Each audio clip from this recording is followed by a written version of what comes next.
Episode number 44.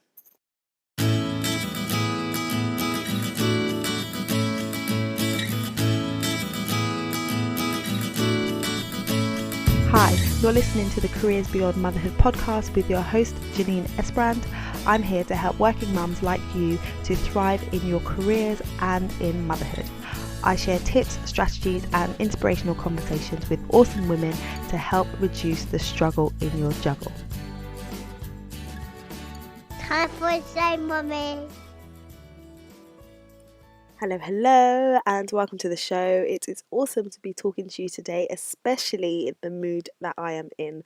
So, this past weekend, my parents looked after both of my babies for the first time overnight. So, my husband and I were able to go out for a meal, have a nice evening together, and then have a lie-in in the morning and just spend quality time with each other. And it was amazing. We felt so rejuvenated, so refreshed. Just the fact that we weren't going to be woken up at 6 a.m. to the sound of a 3-year-old shouting that he wants his breakfast was so refreshing for us. So we've had a great weekend and just realised how important it is for us to take time out and for us to have time away from the children every now and then, so that when you're back with them you feel refreshed and ready to go again.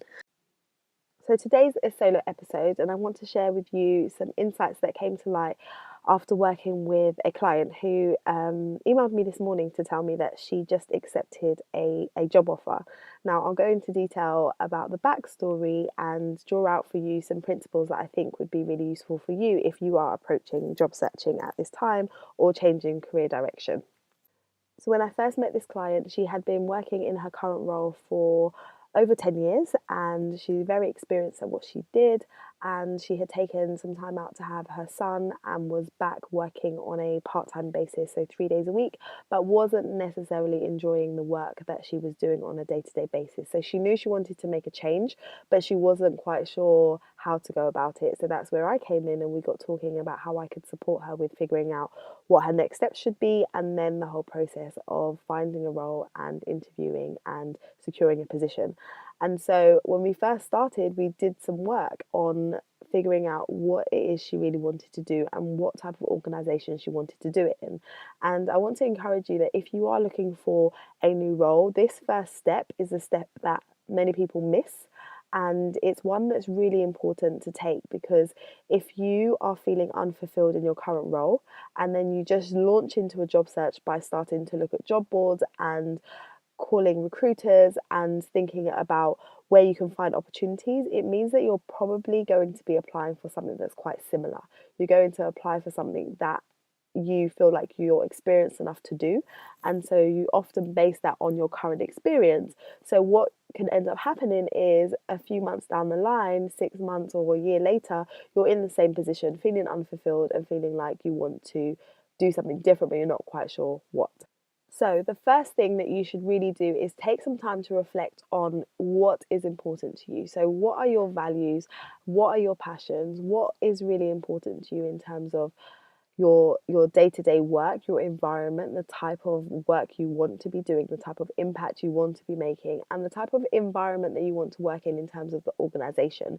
So, do you want to work for a large organization, a small organization?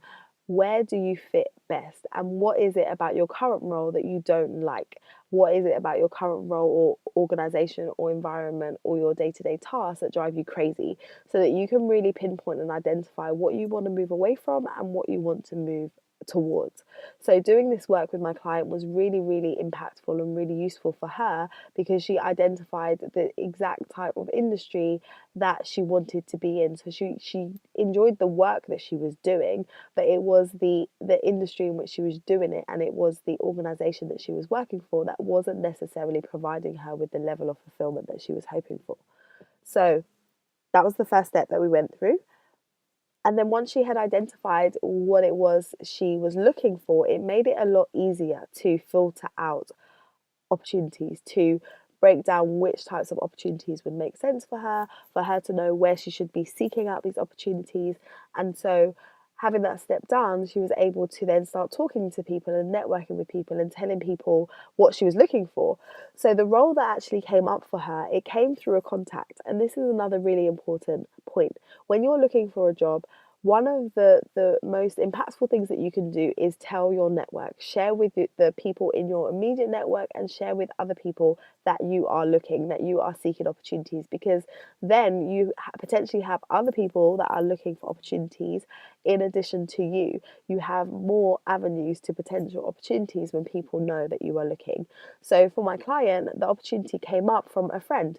So she had mentioned that she was looking for something that was part-time in her field, and a friend of hers forwarded a job mailer. So you get those job alerts that come through your email inbox. So because her friend saw the role and thought of her, she forwarded it to my client.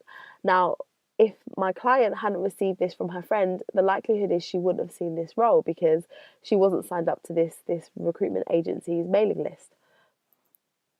So she received that and decided to apply. And when she sent me the job spec, I thought this is perfect based on the work that we've done and what she had identified as what was important to her and the type of role she wanted to do and the organisation she wanted to work for.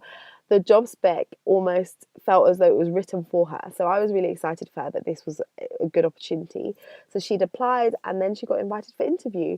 And we worked together on her interview technique, and we talked through how she should go about approaching selling herself and taking the experience that she had gained over the years and delivering it to them in a way that fit the job spec, so that she was making it really clear how she would be an asset to the organisation. So we went through that whole process, and it was amazing when I got the email from her to say that she had been invited to the second round of interview. And then today I received an email to say that she was offered the job and she's accepted the offer. So I'm really excited for her, and I'm sharing all this with you because I think that many people take the wrong approach to job searching, especially when you're looking for a part-time position. So people either feel like they can't find a part-time position and there's none out there, or just relying on solely looking at job boards to find the part-time positions. Now, part-time positions are out there, but not all of them are advertised. A lot of roles are not necessarily advertised. So the easiest way for you to find opportunities in terms of part-time work is to find it through your network. So from friends, from ex-colleagues, from different people who may be able to share with you an opportunity that isn't advertised on a mass scale. So I want to encourage you to know what it is you're looking for, and once you know what you're looking for, talk about it and share it. That's the way that you are likely to attract opportunities that you wouldn't otherwise come across.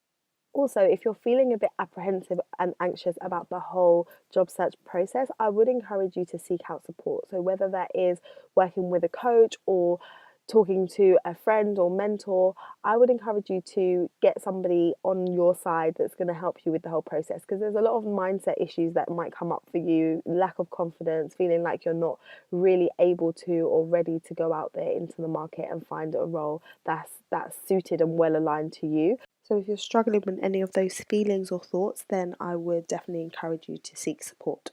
And this is one of the things I absolutely love working with clients on. I love to help them to identify exactly what it is they want to do, where they want to go, how they can align their work with their values, and then work with them on the strategy to get to where they want to go. So with the job search process, and then the interviews, and ultimately leading to landing the role. So if this is something that you could do with some support around, then book a call with me. Head over to lightboxcoaching.com/call, and we can have a brief discussion and see if and how I can assist you on your journey.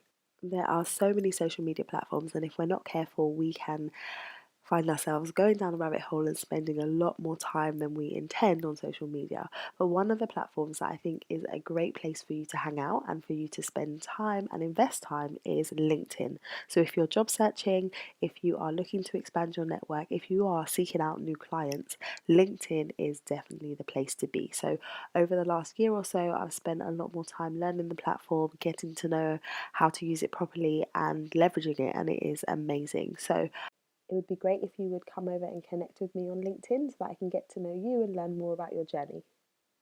Okay, that's all from me today. I will be back again next week. If you haven't done so already, please do subscribe to the show so that you can be notified when new episodes come out. Until next time, look after you and look after your babies.